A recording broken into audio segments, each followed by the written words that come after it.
Well. I want to wrap up the passing section by just giving you sort of a rule of thumb to follow when you want to smash, when you want to enter the smashing positions. It's just for that, you know, it doesn't apply to all sorts of passing, but you'll see my point in a moment. And I'll just cover that, and I'll talk a little bit about the grip variations when you pass in gi and versus no gi. Okay, so and that's for the passing for a while. Okay, so the first thing about the rule of thumb is, well, I'll just say it's kind of hips close, legs to the side, and positioning. Okay, and I'll explain them right now. Okay, so the first thing is get the hips close. So that means when you're passing in this posture, okay, you're playing that leg in front posture. Get a better move.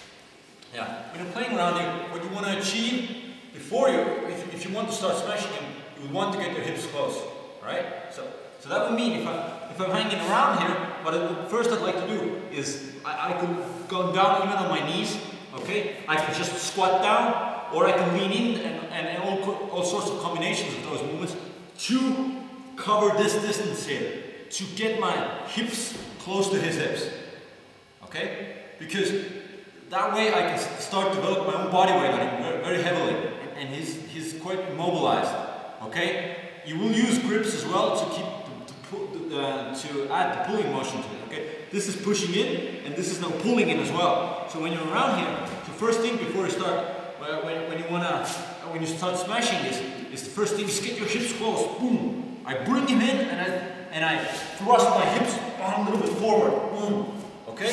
So that will start the whole process. All right? So,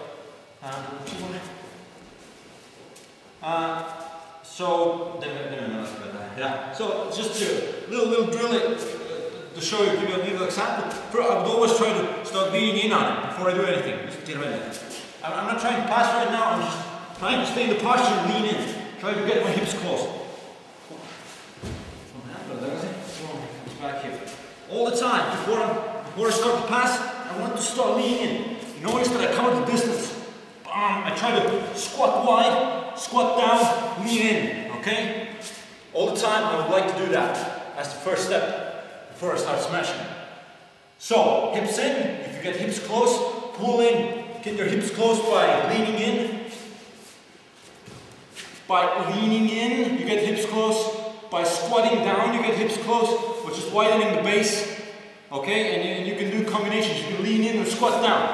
All right, all the time covering this distance here. With the grips doing the pulling motion, hips doing the pushing motion. So that was the first thing of that rule of thumb. So the second one is get the legs to the side. All right. So once I manage to cover and get my hip here, now I want to do that thing that I already explained in the couple of years ago when I shot the original video, that you want to get the leg across the center line, the knee or the ankle. So when you're around here, what you try to achieve is get his leg there. Bam, okay? And then you would like to use your body weight on him to smash him down and just keep him there. Okay? So the first is the hips here, and then there's the legs to the side. Now the thing about legs to the side is that the two things that I want you to pay attention to. Okay, so get a best seat. First is that you have to use your chest, okay? I can't say don't do it exactly, but you could try to push it with your arm as well, okay? So you're here, you get the hip close, you want to push the leg aside. Why not just push with the arm, okay? Get it there. That's an option. But the other option is, and something that you should use even more, is to, and it will give you a lot of benefit if you learn to use your chest as a pressure point. That means that to push the leg to the side, I will not use the arm because I would like to keep my arms gripping here. Whatever grip, alright? Or fight is frames here. You want to start framing me, I might need to deal with that, okay? So I would want this arm to be free. Now, to push with the chest, all you gotta do is when you get the hips close, you want to maneuver your chest against the leg here. Bam. If it's against it, feel that you can push it all sorts of ways where you want it. Just with the chest, and it's very powerful when you do it. Your whole body is very powerful here when you're leaning in. So, when you want to get the leg to the side and your hips are close, get your body behind the leg. And now I'm just diagonally pushing it a little bit. I'm pulling in and pushing it. Okay? So, that way I will not use the arm. I have a free arm. I can use it for gripping or doing some other job here, what it needs to be done at the moment. And you learn to use your chest because it's very, very strong and very powerful when you do it. And a lot of people don't do it. They just try to force their way with the arms. Get your chest behind it. It creates a lot of tension between us. Okay? And I just ram in with my chest. Hips close, chest, using my chest to develop that, to create that angle. Now another thing about getting the leg aside is, besides using the chest, is that when you want to get your chest in the first place behind the leg, sometimes they want to just keep the legs wider apart. Okay? I can especially, you see, to put my chest here, I'd have to come here somewhere. Obviously, it's giving him too much space. It's just boom, it's out of there. Yeah, whatever. So, a lot of times he would like to keep his leg out of there. I mean, have my hips close here. The leg is so far down there that it's hard to start smashing. To get my chest behind it to start smashing it. Of course, the option that you immediately also have is to use it as to enter the knee cross. Okay, so when he tries to keep it more outside, you just enter the knee cross. That's one option. Yeah, you can do it. Now another one is that when you still want to pass using the chest pressure and put the leg to the side, you can tilt his hips a little bit by pushing the other leg down first, right? So I want to get this leg there, so I started by pushing this one down. What this creates is, it limits his hip movement, because right now, look, the leg is here. If it would be like this, he has the range of motion to push it this far down. If I tilt it this way, boom, it's not going anymore. And now the only thing, it's basically at your chest point now. So basically, get a better. So basically, if I want to start smashing this leg down there, first I could either with my leg, I lean on it. You see, I lean on this leg. This one pops right up, and now my chest is behind it already. Or I can use my arm to do it. So when I play around here, I can push with my arm. Or a combination of both of them. Leaning onto it a little bit and pushing it down. Boom. So it's here, it's right here. Okay, so that was the second step. Just, first one, hips close, second, legs to the side. And those are two details that will help you achieve that. Second goal is to use your chest and tilt his hips to that side already by the other leg. And the final step is just position yourself in a way that you can, what I call it positioning. That means position yourself in a way that you can develop pressure and keep balance. In other words, get to a leg drag control position or get to that leg sweep control position. That's what I covered in the last video. So basically, I get my hips close, I get the knee to the side, and now I want to enter either I want to enter the leg drag position here, boom. Because that way, now I can develop heavy pressure on it, plus I have great balance here. And that took me over. Again, that's what I talked about in the last video. Or I want to achieve the leg sweep position. So, hips close, pressing the leg to the side, and entering the leg sweep position. Boom. Okay? So that was just a little rule when you want to develop smashing passes, okay? It doesn't apply to every pass. There's tons of more passes than you can do, and not everything follows that. But if you want to develop your smashing game, then this is something you can follow. Get the hips close, pull him in, get your hips close. This will start to restrict his movement, feel the pressure. Get the leg to the side, use your chest, and tilt the hip in the first place to be able to use your chest better. And further smash him in, and finally achieve one of those two control positions. Because that way you'll have great balance and you have a lot of pressure on him, and that's what you want to achieve. The pass from there is just proof. It's not that much, not that hard work anymore. Okay, so that was just something that I wanted to cover lastly about passing. Okay, and just a little thing, one thing more. I got asked this question as well, like about the last the passing video that I did previously. That what kind of grips to use when we deal with no gi. So, as I explained the leg drags and the leg sweep last video, I was using these grips here and getting in there, you know, grabbing the collar here, grabbing grabbing the collar here, grabbing the hip here, and grinding my way in with the gi grips. So when you're dealing with no gi, I'll just quickly cover the leg drag position and the leg whip position, what you want to achieve grip-wise in no gi. So let's say you still drag the same way.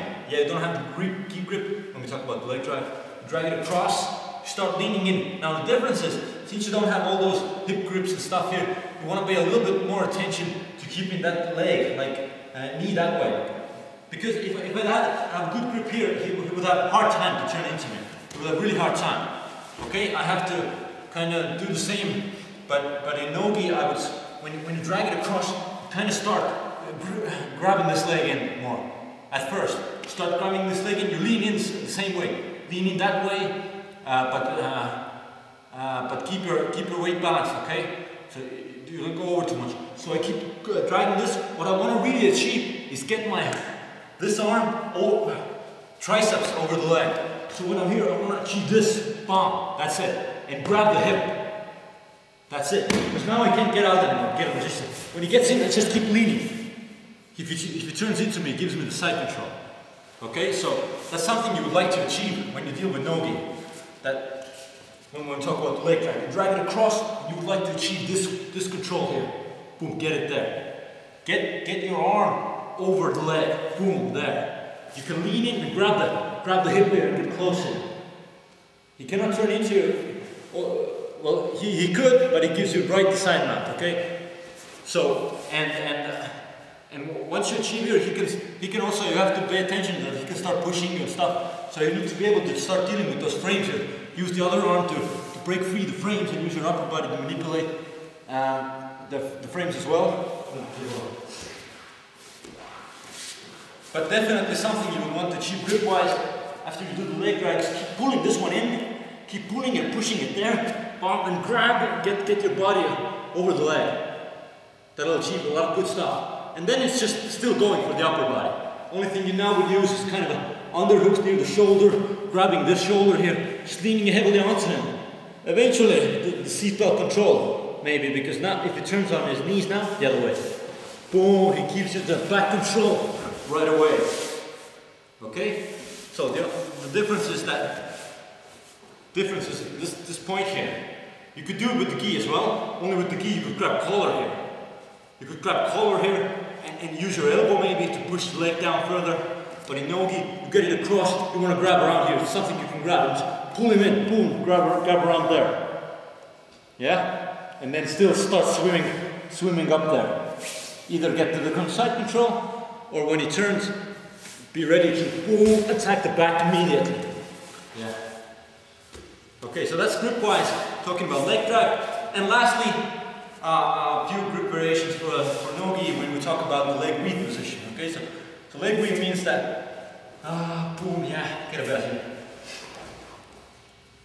Okay, so yeah, I'm here. I got him to the side. Now I don't have collar grips here, obviously, to keep pulling him in.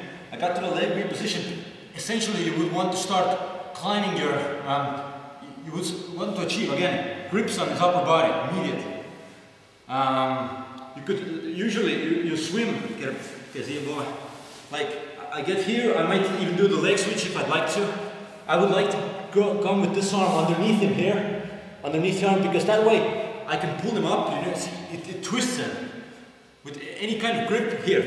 I can pull it up. I can usually I like to swim just underneath there, and start laying on him, because that'll twist him a little bit. Okay, and. Because his hips is that way, the upper body is that way, he can really twist it up. And another thing to notice is that the other arm, that with the gi, you could grab here, okay? You could keep the hip grip. The no gi, you kind of, either you get it up here, on the shoulder still trying to, or the other shoulder if you can't reach it that way. Or, if you manage, you grab around, you grab around the waist here, boom. The thing with this grip is, what you do is, you pull it upwards, boom, you pull it like this. Yeah, you give him the option, you further give him the option to turn on his knees. Boom, he does that, and then we attack the back again. Again, something you see in competitions a lot. The only thing you want to allow him to do when smashing is to turn into, not into, but well, in this situation he kind of turns, but he kind of wants to turn in the way that he exposes his back. Okay, and the same deal follows him. So I'm in the leg sweep position. I can grab around the waist here. Okay, just grab it around and keep pulling it in. Pulling it in, keep pulling it in. So he cannot shrimp away from you because if you keep pulling it in, you're pulling it in, he cannot shrimp away from you. Yeah? And you allow him to turn into it. You allow him to turn on his knees, which exposes the back. So that's a little grip variation for the leg grip situation. You can grab around the hip there. But again, I emphasize that you'll be fighting a lot of frames because you'll be doing a lot of arm pummeling here. Boom. He will put frames on you. Try to keep your weight. You need to start dealing with the arms as well. It's just because you want to be stuck here. You want to crash on him. He wants to get frames and maybe shrimp away now. Yeah, pull, get some room or go spinning. Either way. So other times you would just deal with the frames all the time to get down there. And yeah, it's very good if you can get some sort of upper body grip. Again, just with the gi, you want it to get the collars here, come up here. You know, you maybe just grab the head here. Get your own arms into a cable grip or something. Go swim underneath here. Get some. Just hold the shoulders and pull them in, pulling them in. To smash it. So those are those grip variations for the no gi. Yeah. So and that's that for passing. All right.